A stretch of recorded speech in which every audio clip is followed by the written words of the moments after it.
क्या हो जो कोरोना के चलते प्रधानमंत्री अपने घर पर कैद हों और वहीं से अपने बिस्तर पर लेटे लेटे सोने के कपड़ों में फेसबुक लाइव करें, देश के लोगों से बात करें।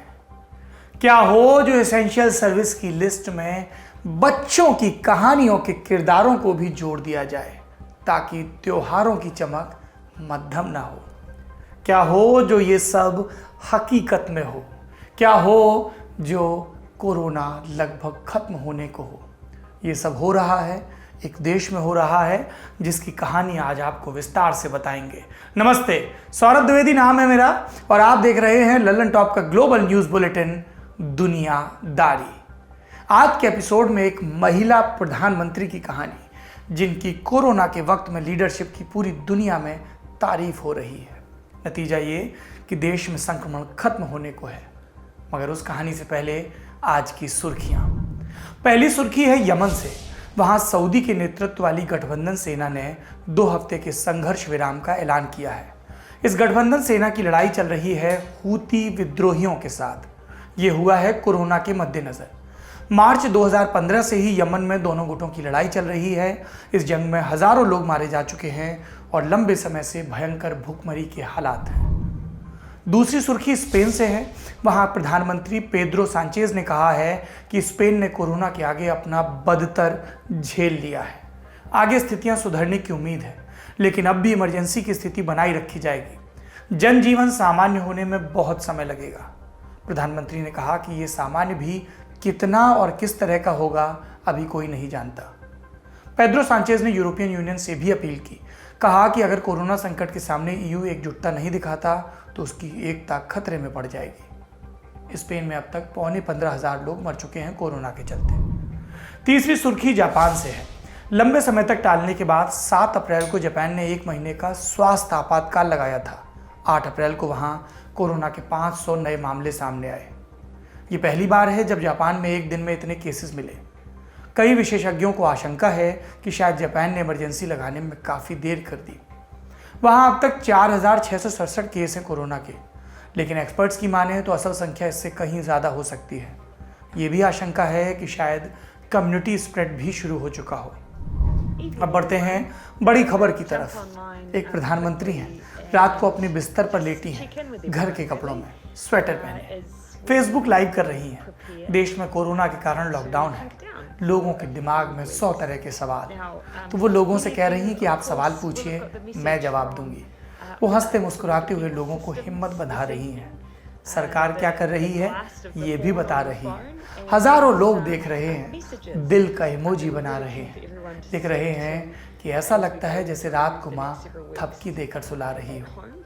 ये प्रधानमंत्री हैं न्यूजीलैंड की जसिंडा आर्डर्न, जो कोरोना के आगे भी ऐसी लीडरशिप दिखा रही हैं कि दुनिया भर के नेता उनसे सबक सीख लें। विशेषज्ञ कह रहे हैं कि न्यूजीलैंड अपने यहाँ से कोरोना को पूरी तरह साफ करने की तरफ बढ़ रहा है। जसिंडा आर्डर्न ने ऐसा क्या किया कि उनकी इतनी तारीफ हो रही है, आज आपको विस्तार से बताते हैं। दुनिया का सबसे बड़ा महासागर प्रशांत, अंग्रेजी में इसका नाम पैसिफिक ओशन। इसके दक्षिणी हिस्से में पड़ता है एक छोटा सा द्वीपीय देश न्यूजीलैंड।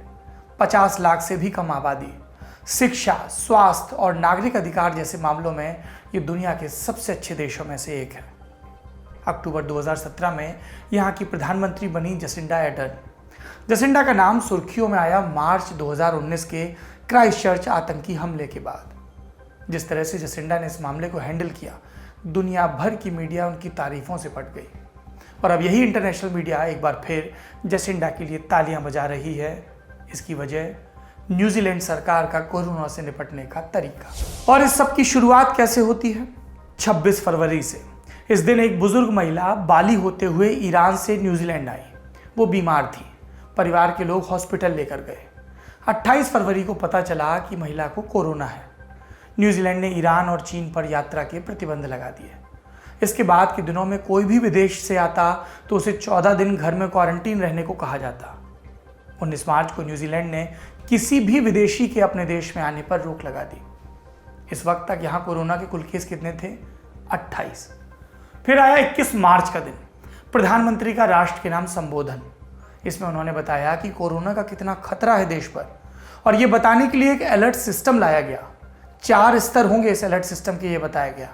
चौथे स्तर का मतलब एकदम लाल झंडा, पूरा देश लॉकडाउन। फिर सरकारी वेबसाइट पर एक पेज बनाया गया जो लोगों को बताता कि अभी जोखिम किस स्तर का है, किस स्तर में क्या करना चाहिए और क्या नहीं, ये भी बताया गया। लोगों को सही समय पर चेतावनियां मिल रही थी। उनको बताया जा रहा था कि आने वाले दिनों में क्या हो सकता है। सरकार की तरफ से पूरी पारदर्शिता।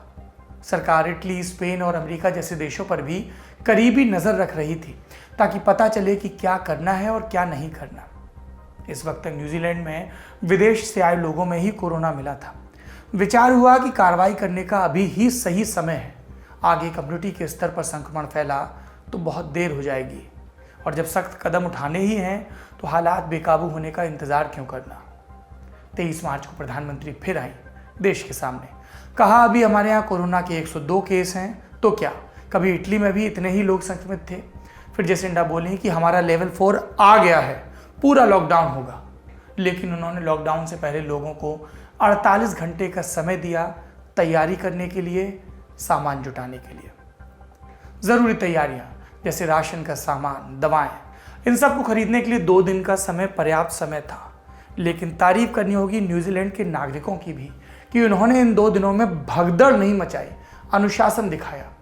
अलर्ट लेवल 4 के मुताबिक बताई गई सावधानियां बरती। दुकानों के बाहर एक दूसरे से 6.5 फीट की दूरी बनाकर लंबी लाइन में खड़े नजर आए, कोई भी दंगा फसाद नहीं। एक बार में एक आदमी स्टोर में जाता, बाहर निकलता तो दूसरा जाता। फिर 25 मार्च की आधी रात से न्यूजीलैंड में कोरोना लॉकडाउन शुरू हो गया। तब तक मामले हो गए थे 205। अगले 4 हफ्तों तक लोगों को घर पर रहना था। 4 हफ्ते मतलब 14-14 दिन के 2 आइसोलेशन साइकिल। लोग सावधानी बरतते हुए, सोशल डिस्टेंसिंग का पालन करते हुए ज़रूरी सामान खरीदने दुकान जा सकते थे। अपने घर के अगल बगल थोड़ा बहुत टहल भी सकते थे, लेकिन किसी ने इसका मिसयूज़ नहीं किया। आज तारीख है 9 अप्रैल। न्यूजीलैंड के लॉकडाउन को 15 दिन हो चुके हैं। संक्रमण की संख्या है 1239। 317 लोग चंगे हो गए हैं, 1 की मौत हो चुकी है। आप कहेंगे तुम तो कह रहे थे कि ख़त्म होने को, ये तो संख्या बढ़ रही है। अब सुनिए, अब तक सबसे ज़्यादा 146 नए केस 28 मार्च को सामने आए थे। इसके बाद से नए मामलों के सामने आने की संख्या लगातार घट रही है। पिछले 3-4 दिनों का रिकॉर्ड सुनिए। 6 अप्रैल को 67 नए केस, 7 अप्रैल को 54, 8 को 50 और 9 अप्रैल की दोपहर तक 29 नए केस। यानी ग्राफ नीचे की तरफ जा रहा है, वो भी लॉकडाउन के 15 दिनों के भीतर। 2 हफ्ते बाकी हैं। दुनिया कोरोना के कर्व को फ्लैट करने के लिए संघर्ष कर रही है और न्यूजीलैंड का टारगेट है कोरोना को खत्म करना। और एक्सपर्ट कह रहे हैं कि न्यूजीलैंड इस राह में बढ़ता दिख रहा है। कोरोना के चलते बदहाल देशों की 2 कैटेगरी बन गई हैं। एक में इटली, स्पेन, ब्रिटेन और अमेरिका जैसे देश हैं और दूसरी कैटेगरी इक्वाडोर जैसे देशों की है।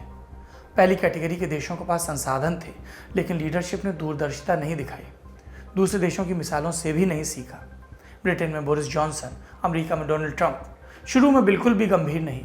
ट्रंप तो कह रहे थे कि चमत्कार होगा, कोरोना चला जाएगा। बोरिस क्या कह रहे थे, मैं तो कोरोना पेशेंट के साथ हाथ मिलाकर आया हूँ। और दूसरी कैटेगरी इक्वाडोर जैसी, वो देश कि इतने गरीब हैं कि कोरोना से लड़ने के संसाधन ही नहीं उनके पास।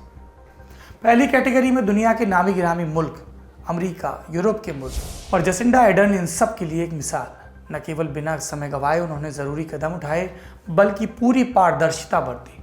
जनता को लगातार अपडेट दिए। अनाउंसमेंट करने आती हैं तो ये नहीं कि मैसेज रिकॉर्ड किया और चल दिए। मीडिया के सवालों का जवाब देती हैं। सोशल मीडिया पर लोगों के सवालों का जवाब देती हैं। जहां सख्ती दिखानी है दिखाती हैं। जैसे उनके स्वास्थ्य मंत्री ने मूर्खता की, समंदर किनारे परिवार लेकर छुट्टी मनाने पहुंच गए। सार्वजनिक तौर पर उनको फटकारा जेसिंडा ने।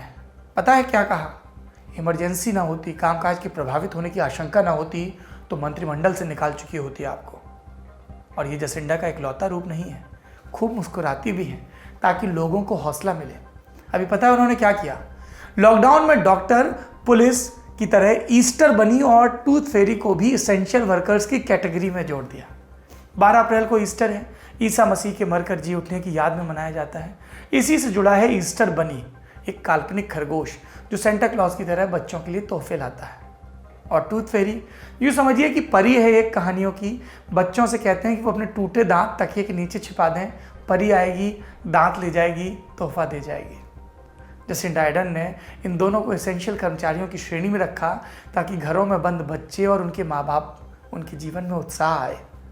इसके अलावा वो ड्राइंग वाली बुक होती है ना, जिसमें बने चित्रों में बच्चे रंग भरते हैं, ऐसी तस्वीरें भी अपने फेसबुक पर डाल रही हैं जसिंडा।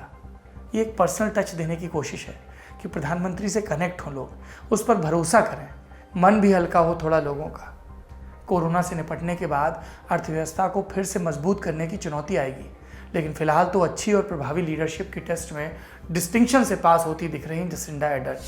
बाकी राजनीतिक पार्टियां भी एकजुटता दिखा रही हैं, सरकार की आलोचना करने की जगह हाथ बटा रही हैं। ये भी भारत के लिए अहम सबक है।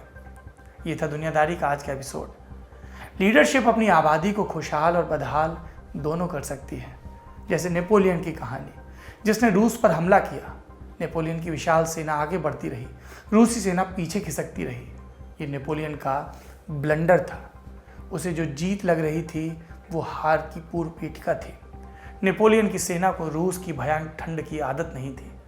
लीडर की दूरदर्शिता के चलते उसके हजारों सैनिक ठंड में मर गए। दुनिया कह रही है कोरोना बीमारी नहीं, जंग है, और इस जंग में अगर लीडरशिप फेल होती है तो इसकी कोई मुआफ़ी नहीं होनी चाहिए।